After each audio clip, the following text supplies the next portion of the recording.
a igreja nunca vai ser vencida. Quem quiser se levantar, se levante. Reis, impérios, falsos profetas, hereges, coliseu, nada venceu a igreja. Vocês sabem que foi após 430 anos na escravidão egípcia que Deus usa Moisés para tirar os hebreus do Egito e conduzi-los à terra que Deus havia prometido a seus pais lhe daria, Abraão, Isaque e Jacó. Após a passagem do Mar Vermelho, na primeira parada, Deus solicita a Moisés que suba até o cume do Sinai. E Moisés, quando subiu ao cume do Sinai, ficou por lá por 40 dias e 40 noites, debaixo de um jejum sobrenatural. Os antigos dizem que Moisés ficou com Deus por 40 dias e 40 noites nesse jejum sobrenatural, porque o propósito de Deus era que Moisés atingisse a natureza dos anjos para poder ver o tabernáculo celestial. E quando Deus mostra o tabernáculo celestial a Moisés, Deus disse a Moisés: faz a uma aí embaixo conforme o que eu estou te mostrando. Quando Moisés desce do monte, Moisés desce com 3 coisas: a glória de Deus em seu rosto, a planta do tabernáculo no seu coração e as tábuas da lei escritas pelo dedo de Deus em suas mãos. Mas o pastor não trabalha só. O Espírito Santo se encarregou de dar dons a 2 jovens por nomes de Bezalel e Aholiabe. Estes seriam os artífices que construiria as peças ou a mobília que compunha este tabernáculo. É interessante que os nomes desses jovens, assim como os nomes dos seus pais, têm tudo a ver com a obra de Deus e com a obra do Espírito Santo. O nome Bezalel significa a sombra de Deus. Ele era filho de Uri, que significa luz ou resplendor, que era filho de Ur, que significa nobre ou puro. Já o seu colega, o outro artífice por nome Aholiabe, o significado do seu nome é tabernáculo do meu pai, e ele era filho de Aizamaque, que significa aquele que auxilia. Esses 2 jovens, o significado dos seus nomes como os nomes dos seus pais, apontam para a obra do Espírito Santo e o chamado na vida deles. Esses jovens, eles se encarregaram de construir esse tabernáculo, que era uma tenda móvel que armava e desarmava. Parece ser algo assim tão simples, mas eu não conheço nada em matéria de tipologia em toda a Bíblia como o tabernáculo de Moisés. O tabernáculo de Moisés fala do Pai, fala do Filho, fala do Espírito Santo, fala dos dons espirituais, fala dos dons ministeriais, fala da igreja, e a igreja está representada pelas tábuas que ficavam de pé. Isso significa que a igreja sempre estará de pé. As tábuas estavam aliançadas com colchetes, significa que além de estarmos de pé, nós estamos aliançados uns com os outros.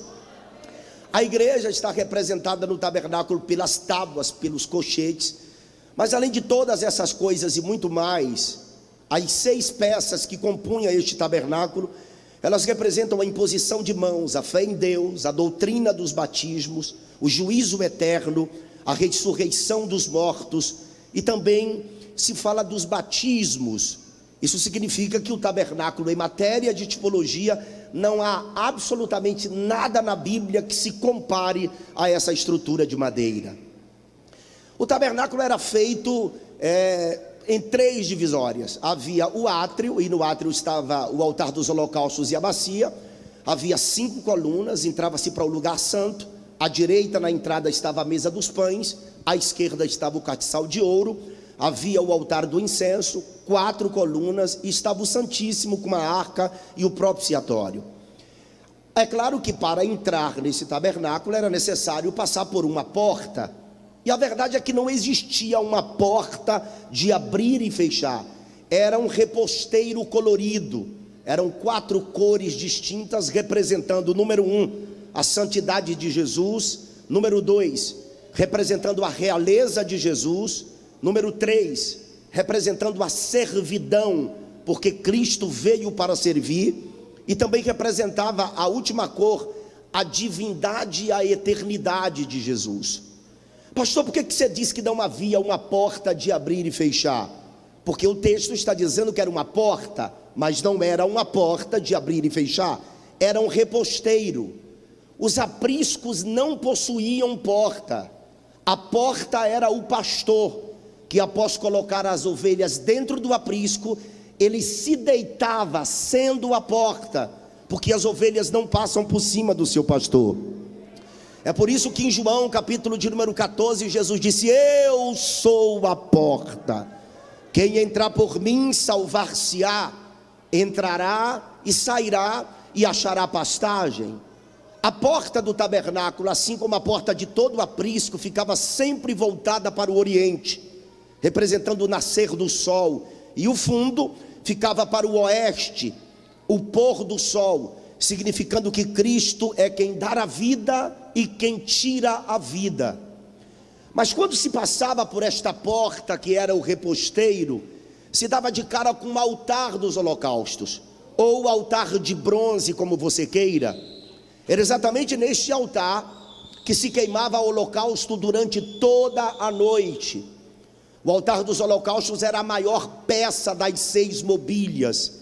Ele ficava no alto, com cerca de 1,5 metro de altura, significando que todos podem se aproximar de Cristo, porque o altar dos holocaustos representa a cruz. Eu vou falar somente para a gente se situar aqui na mensagem. O altar dos holocaustos é a cruz, a bacia é o batismo nas águas. As 5 colunas representam os 5 ministérios da igreja de Efésios 4:11, apóstolos, profetas, evangelistas, pastores e mestres. A mesa dos pães representa uma santa ceia, o castiçal representa a igreja, o altar do incenso representa a oração e adoração que move o trono de Deus. As 4 colunas representam os 4 evangelhos, Mateus, Marcos, Lucas e João, e o Santíssimo com a arca representa a glória de Deus. Então eu vou falar só uma vez e você memoriza. Nós entramos pela porta que é Cristo, somos salvos no altar dos holocaustos da cruz, nos batizamos nas águas da bacia, temos compromisso com o ministério da igreja, ceiamos nas mesas dos pães, somos cheios do Espírito Santo no castiçal, oramos e adoramos no altar do incenso, conhecemos Cristo pelos 4 evangelhos, Mateus, Marcos, Lucas e João, e estamos diante de Deus na sua glória. Então, que entra pela porta, dá de cara com a cruz, que é o altar dos holocaustos.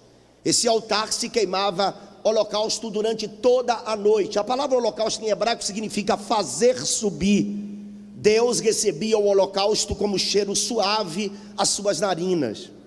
Só que havia um ritual, toda madrugada, o sacerdote precisava remover a cinza, o resíduo da combustão, da queima daquele holocausto, que havia queimado durante toda a noite, e o sacerdote precisava de um ritual, ele precisava vestir-se de vestes de linho, e o capítulo de número 6, versos 10, 11, 12 e 13 de Levítico, fala que o sacerdote vestirá sua veste de linho e vestirá as calças de linho sobre a sua carne, e levantará a cinza quando o fogo houver consumido o holocausto sobre o altar, e a porá junto ao altar. O sacerdote não retirava a cinza e de imediato ele levava a cinza para fora do arraial. Ele se vestia a rigor apenas para remover a cinza do altar que estava na grelha e colocava ao lado do altar. Ouça o que diz o versículo 11: depois despirá as suas vestes e vestirá outras vestes e levará a cinza fora do arraial para um lugar limpo.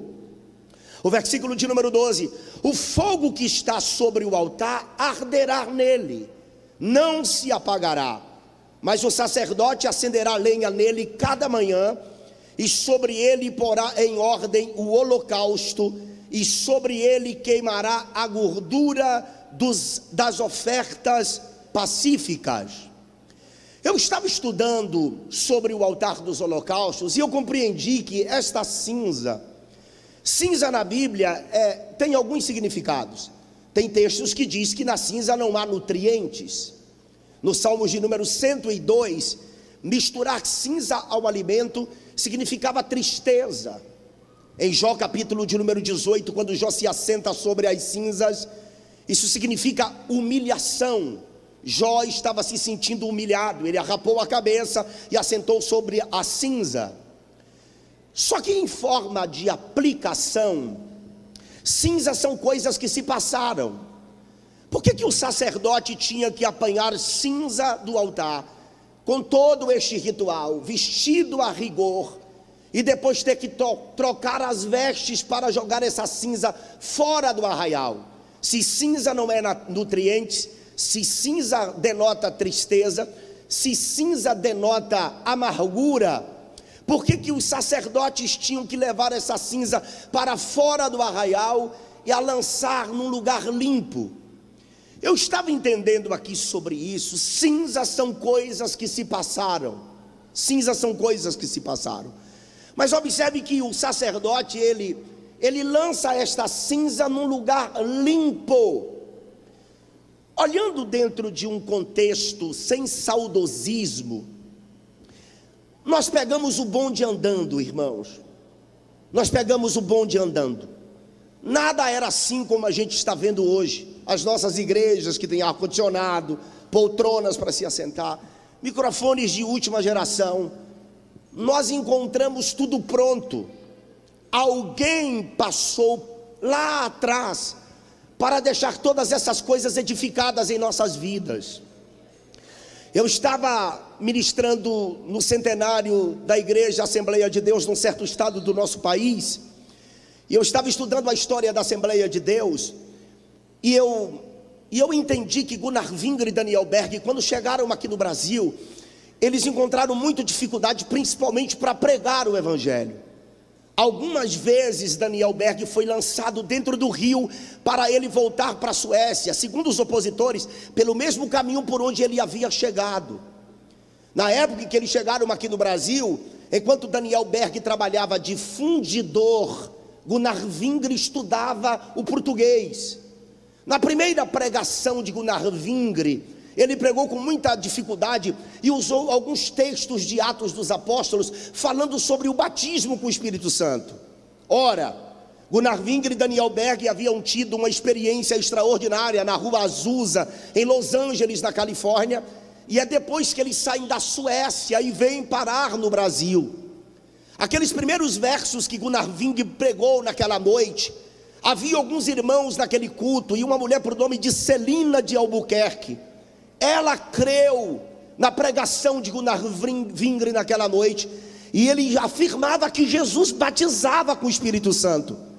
Celina de Albuquerque creu na mensagem de Gunnar Wingre e foi para casa, Rua Siqueira Mendes, número 17. E ela mesmo, dando seu testemunho, diz que dobrou seus joelhos, era 2 horas da manhã, e orou até as 4 horas da manhã, e só levantou quando Jesus havia batizado-a com o Espírito Santo. Celina de Albuquerque foi a primeira mulher a ser batizada com o Espírito Santo no Brasil. Daí 20 crentes, deu-se início à nossa igreja Assembleia de Deus, que não tinha o nome de Assembleia de Deus. Pregar não era fácil, haviam muitos opositores, os pastores apanhavam de padres. E lembre-se, nos hospitais eles não recebiam aqueles que se autodeclaravam cristãos, e quando acometidos de malária, eles não eram atendidos no hospital e precisavam orar com fé para que Jesus os curasse, e assim fazia Jesus naquele povo. Eu fui no Pará recentemente, numa cidade chamada Manacapuru. O delegado da cidade forçou os crentes a capinar o cemitério daquela cidade. Não fique pensando que os crentes capinaram o cemitério murmurando. Enquanto eles capinavam o cemitério, eles cantavam hinos de louvores a Deus, impactando as pessoas que estavam presentes. Eu me lembro da biografia de Eurico Bestas, quando ele foi pregar lá na cidade de Recife, cidade que eu estava a semana passada, lá na Adebras. O filho dele faleceu. Ele não pôde sepultar o filho dele no cemitério porque era católico. Ele teve que sepultar o filho dele num período de madrugada sob escolta policial, porque o padre não quis que ele sepultasse o seu filho. As coisas não eram como nós estamos vivendo hoje. Antigamente, para um missionário tomar posse de uma igreja, tomava posse debaixo de um pé de árvore, sob a luz do lampião. Era ele, a esposa, os filhos. Eles tinham que orar ali, trabalhar ali, ganhar as almas ali, batizar as almas ali, ensinar as almas daquele lugar. Nós pegamos o bonde andando. Esses homens são cinzas que foram levados para um lugar limpo. Eles foram levados para um lugar limpo. Eles foram levados para um lugar limpo. Esses homens marcaram a história. Não tinha os recursos que nós temos hoje, não tinha a tecnologia que temos hoje, mas apesar de não ter tanto tempo na igreja, apenas 29 anos, eu tenho saudade da igreja de 20, 30 anos atrás. Nós orávamos mais, nós buscávamos mais, nós nos santificávamos mais, nós nos doávamos mais para a obra de Deus. E eu vou dizer uma coisa para vocês, ei jovens, Deus não vai ressuscitar Gunnar Wingre, Daniel Berg, Eurico Bester, nenhum desses homens que ficaram para trás, que já se foram, para fazer a obra dele nesse tempo. Quem tem que fazer hoje somos nós. Você quem deve fazer alguma coisa para Deus nesse tempo. Quem está entendendo o que eu estou